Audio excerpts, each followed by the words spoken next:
they're going to pop out of this. So we'll hear them through here. All right, we are now joined by former UFC bantamweight champion and current number 9 ranked contender Cody Garbrandt. Cody, thank you for the time today, sir. I appreciate it. Glad to be here. We will take the first question from Roman Modrowski with ESPN. Sorry about that. Hey, Cody, I want to get your thoughts on the other bantamweight bout between Aljamain and Cody, and if you have a prediction, I'd love to hear it. I really don't care about the other bantamweights. Just focus on my fight.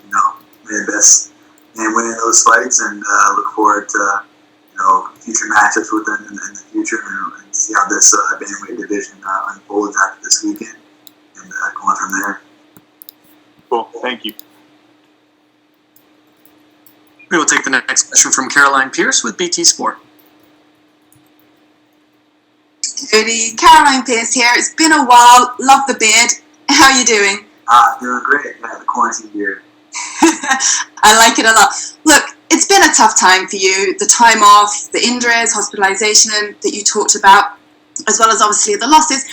Talk to us about what's been the biggest challenge for you during this time. I think that life is still a lot of challenges. Inside a career, outside of the career, life itself. For me, it wasn't really a challenge. It was just about staying motivated, staying driven. Knowing that life is a marathon, not a sprint. Just constantly reminding myself. You go through these hardships in your life, these hard roads you have to battle up. I knew that losing the title was going to be a hard thing to do, but to regain it was even going to be harder. So I had to just basically mentally build myself up for what I was able to do. What was able to need to be done to reclaim that title. And I feel like I battled my demons, corrected a lot of my errors, mistakes, things that I needed to do. Got out of my comfort zone, went to New Jersey. Spent time away from my comfort zone and my family, everything that I've known. So I went coast to coast, and I think this is going to be a huge payoff coming Saturday night. Well, talk to us about that not moving, but splitting your time between Team Alpha Male, Mark Henry, Ricardo Almeida. What have they added to your arsenal? Where do you feel that you've grown in that time with that additional work and that change of scenery that you've had? I feel like my coaches from Team Alpha, my coach from New Jersey, Ricardo Almeida, Coach Henry, they've added a lot, just with the coach from Team Alpha, they've all blended everything together, and just, always constantly, each camp has been just reminding me to be myself, do what I'm best at is, be a fighter, be an athlete, and, just remind myself to have fun, fall in love again with the sport, to have that passion, that fire.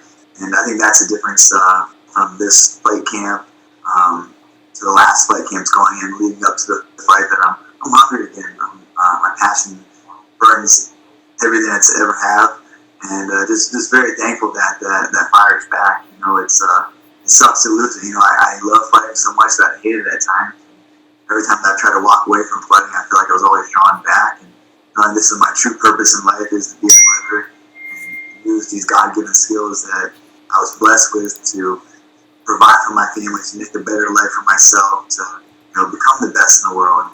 And just putting the hard work in, and the daily grind is going to pay off come Saturday. Really can't wait to see that. You must have confidence. You know what you can do with your hands. It sounds like obviously you've been working on the ground game even more as well. Sometimes in the past there's been a tendency that your emotions can both show us great showmanship in the octagon, but also, have got the better of you a little bit. You talked about the psychological work that you've done as well. What does that look like? And is the plan against Asensao, who's not an emotional guy in himself, he's not going to really rile you up, is the plan to sort of taper that a little bit? I have a nice game plan, just be myself in there, just be myself and have fun, mix things up, become the martial artist I know that I am, I know I've been working on. So just about having fun, man. I'm excited. This whole week getting here, it's felt great to be here to fight week, getting the Reebok here, the smallest things, checking in, getting picked up from the airport, like the small things you take for granted. I think you lose sight of those sometimes. So excited to go through this journey of fight week. Have those feels again, you'll get goosebumps thinking about it, your heart racing when you think about the fight. And I think that's a difference, mentally, physically, emotionally, I'm invested in this, in this sport again. You know, if you want to call fighting a sport, but I'm all in. You know, I felt like after I won the title, I didn't set goals after. Obviously, I had injuries. I was worried about staying healthy and getting healthy, so I wasn't able to visualize what my next plans were, what my next goals were. That's what I've done my whole entire life was visualization. You know, manifest my future. And all I could really focus on was staying healthy, getting healthy, rehabbing through my injuries. And now I was able to have that time to really reflect and just train and get back to the grind. You know, hard work pays off. You know, that's as simple as that. Hard work pays off. And all of this will obviously be targeted towards Rafael Hassan. So what challenge does he bring to the table, to the cage, if you like? I mean, I have a lot of respect for Hassan Sal. He's been, you know, there's not many WC guys left around, and he's one of those guys that's fought and, you know, been in the top 5, you know, for quite some time now. You know, he doesn't bring the most exciting fights. You know, he's kind of more of a counter-striker. So, you know, just for me, it's just, you know, my game plan is just to stay busy, do more than him, and, you know, push the pace on him and make him fight. Well, I'm looking forward to seeing this new and energized version of you in there. So best of luck. Thanks, Caroline. And we will take our next questions from Nolan King with USA Today. Appreciate the time today, man. Just kind of going off of you know what was just asked of you. You talked about the mental side of things and the physical adjustments. When you go back and you look at the 3 losses that you had and the changes that you've made, what do you think the biggest adjustment you've had to make coming into this fight is? Hard working, you know, believed in it, just didn't go in and, you know, clock in. I went in for a purpose to get better each day, to push myself to the limit. I always train hard, I always do that, but, you know, really investing in myself to become a better martial artist. I mean, I traveled 3,000 miles across the country, left my family, left the comforts of my home, left my comfort zone to get out of it, and that's what I really need. I had new guys, you know, that are hungry to, you know, to challenge me, to be battle tested, come back to Sacramento in between camps. And the same guys, you know, are still battle testing me, and, you know, so just getting ready for war, you know, getting ready for that battle and just putting yourself in those tough situations, getting out of your comfort zone and just putting the work in. That's really what's different, you know.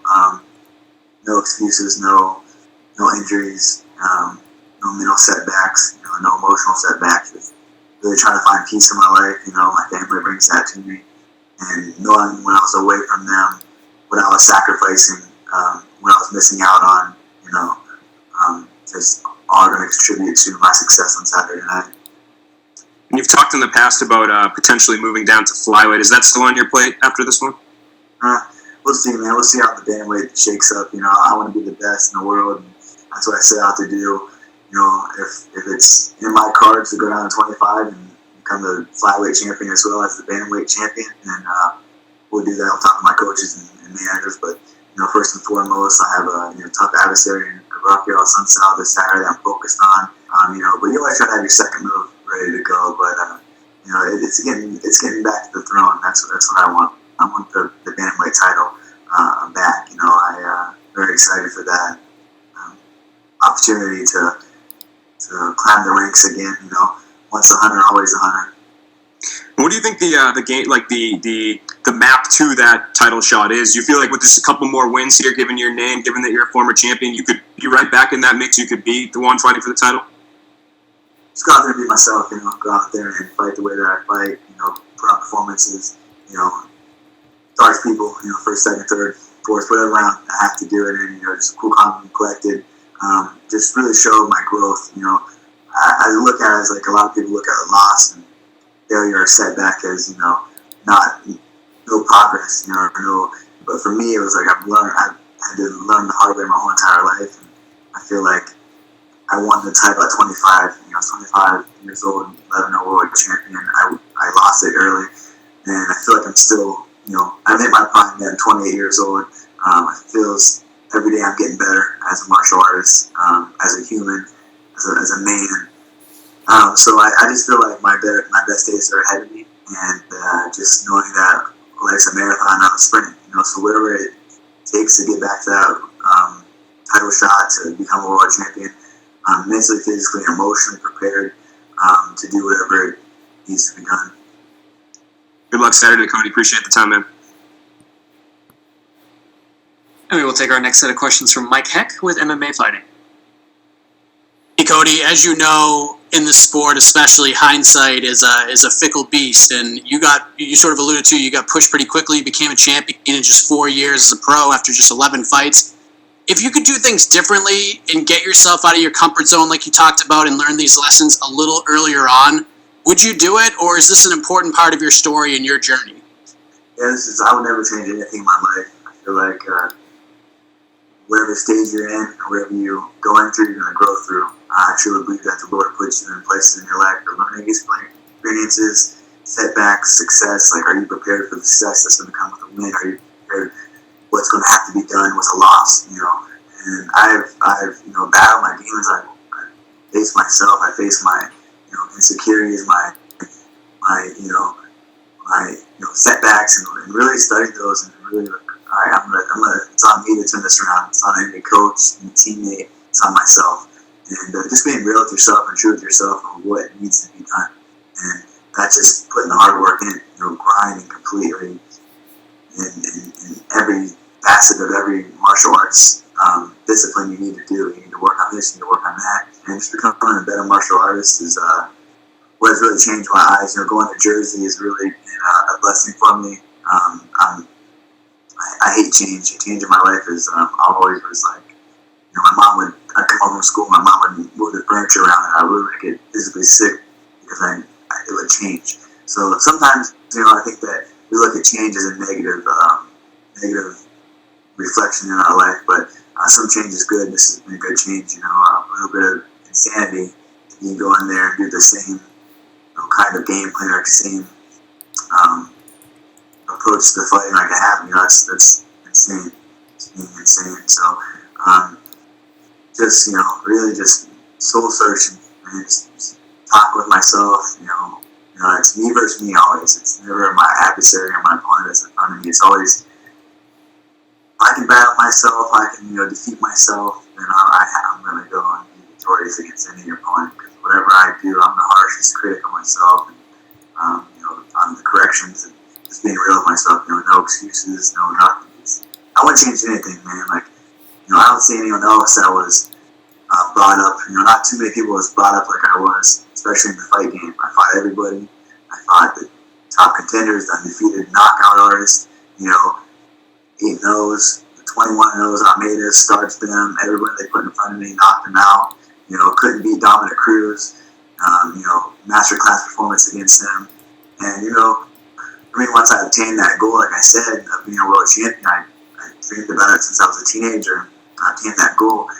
Got injured shortly after. I couldn't manifest or visualize myself inside the octagon or defending the title because I was so focused on staying healthy. I had a huge back injury. I tore my back. I had an annual tear and went to Germany. I did stem cells. I did everything I could besides going under the knife to get surgery. And that took a long time to rehab and rebuild.